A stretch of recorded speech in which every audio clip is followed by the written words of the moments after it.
Hey guys, what's going on? Just got back out to the shop again today.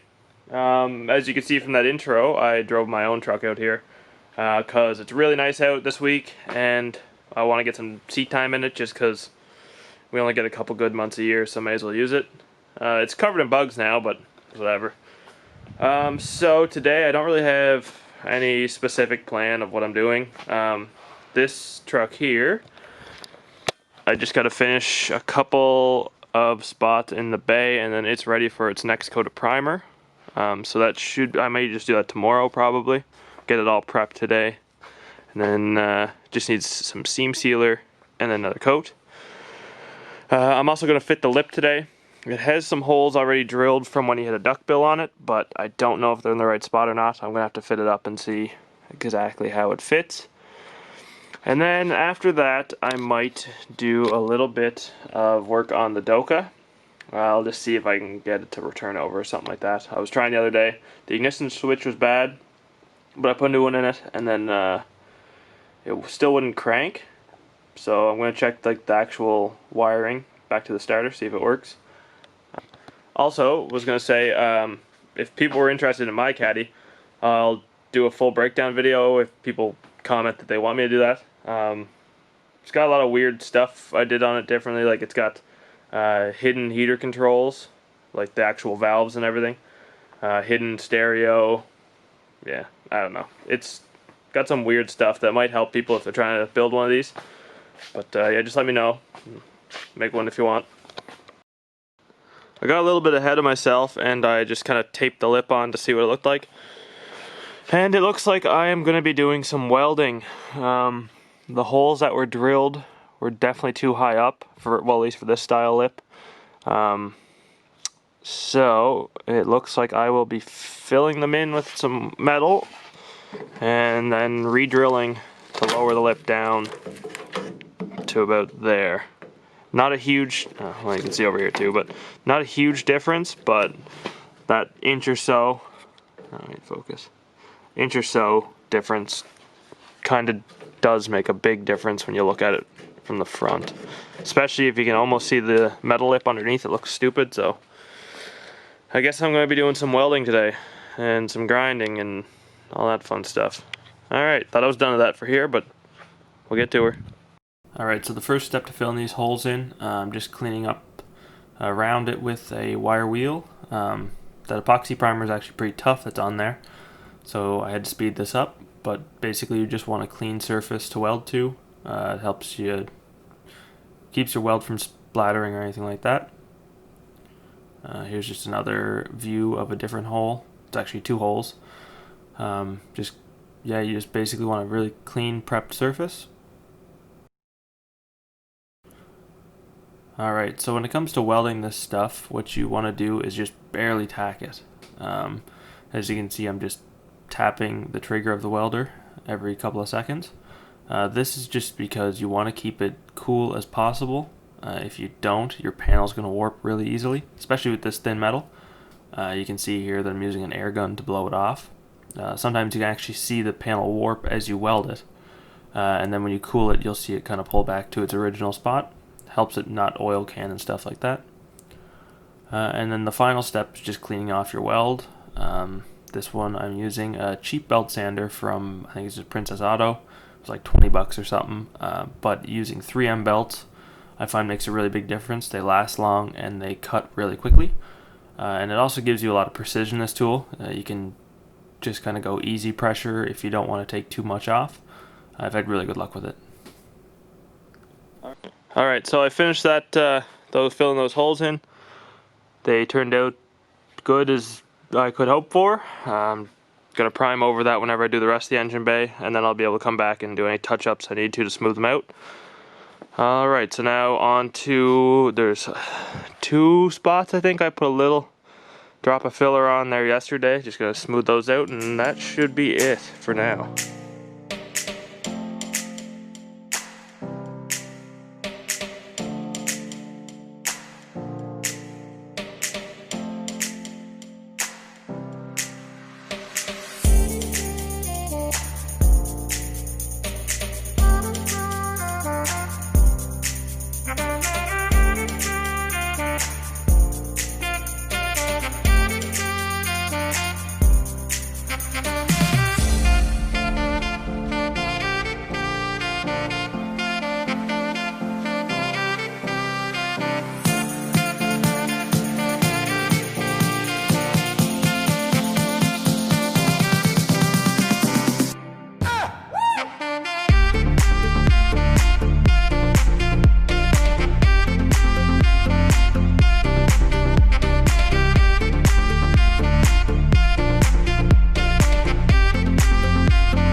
Alright, sorry for the wind noise, but we're gonna see if I can figure out what's going on with this, see if I can get it to turn over.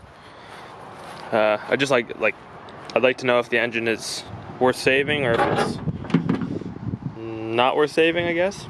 I did turn it over by hand. That's great. I did turn it over by hand, but whenever I go to start it with the key, it just doesn't do anything. So I want to try to check if I am getting power to the starter. Should be constant 12 volt whenever the battery's hooked up. So I guess that's the first thing we'll check. I gotta go pull a battery out of a different car here, but we'll see what happens.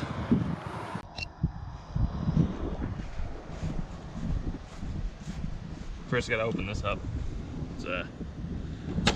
Outer door handles are seized, so the only way in is through the windows. Alright, gotta pull battery out of TDI swap car.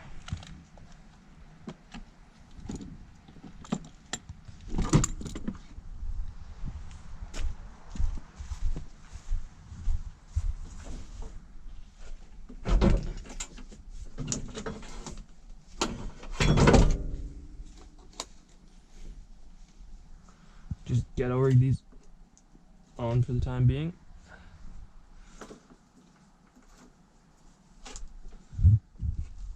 Okay. So I'm gonna try to crank it one more time just to see, but I'd imagine, I don't know if there's a big inline fuse that goes to that or what, but these boxer engines are completely new to me.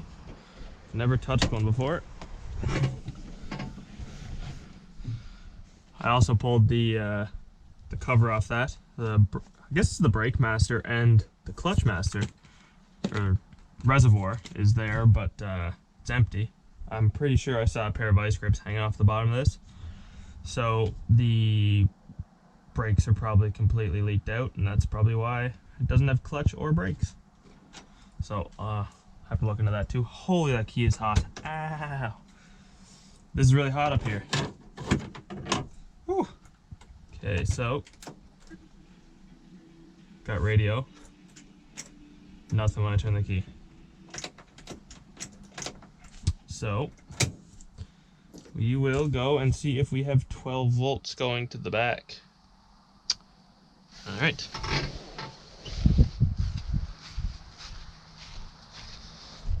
I don't even know how you get to the starter. It's so tucked in there. These coolant lines are kind of in the way. I really don't want to know what's living in here. I'm gonna go grab gloves, just because I don't like rodents that much. I don't mind looking at them. I don't really want to touch them.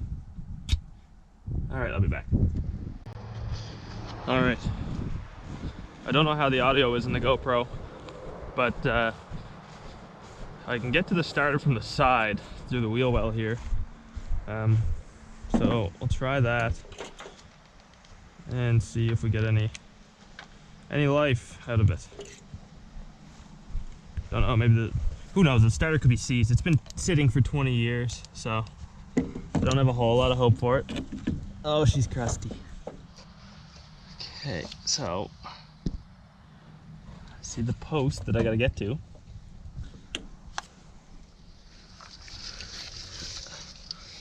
Yeah. Need longer arms. Okay, so let's set that down.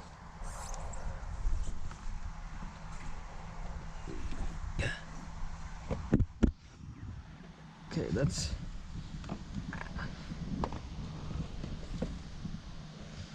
I know you can't see it, but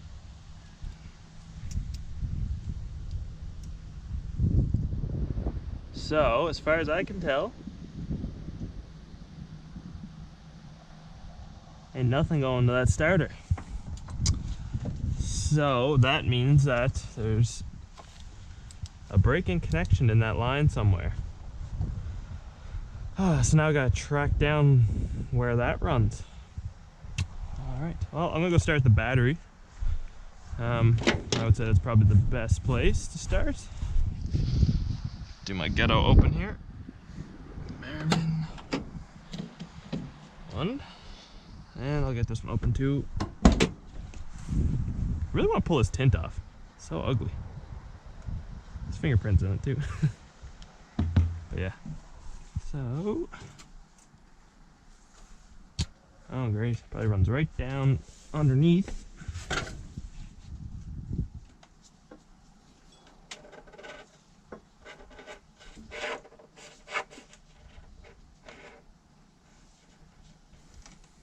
Let me grab my voltmeter and check the battery too.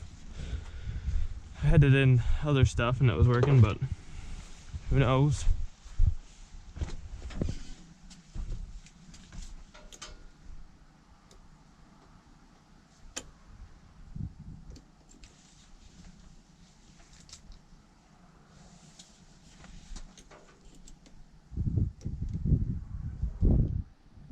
That's odd.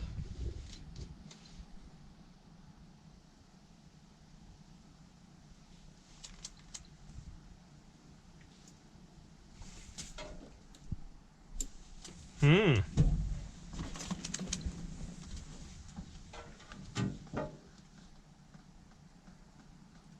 wonder if the battery's just... Doesn't seem normal though.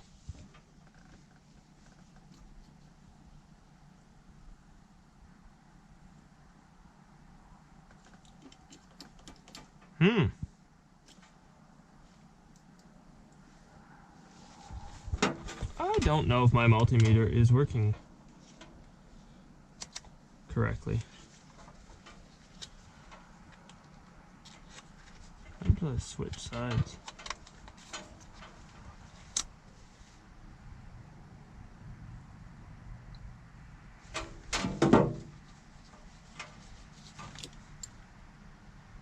Okay. So I got 11.2. 11.2. Get 11.2 to that wire.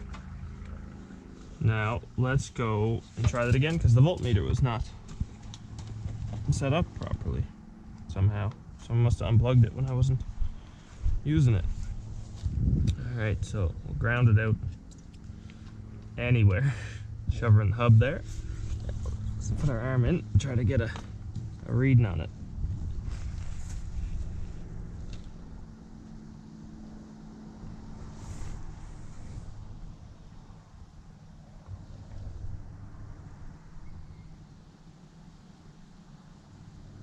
So that doesn't seem normal. Oh, my ground fell out.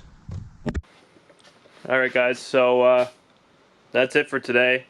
Kind of lazy, it's really nice out, so don't really want to be doing this too long. The Doka was a big fail because I don't want to lay under it in the dirt. So that'll have to wait until I get some more motivation. But yeah, the truck is ready for basically seam sealer and primer now.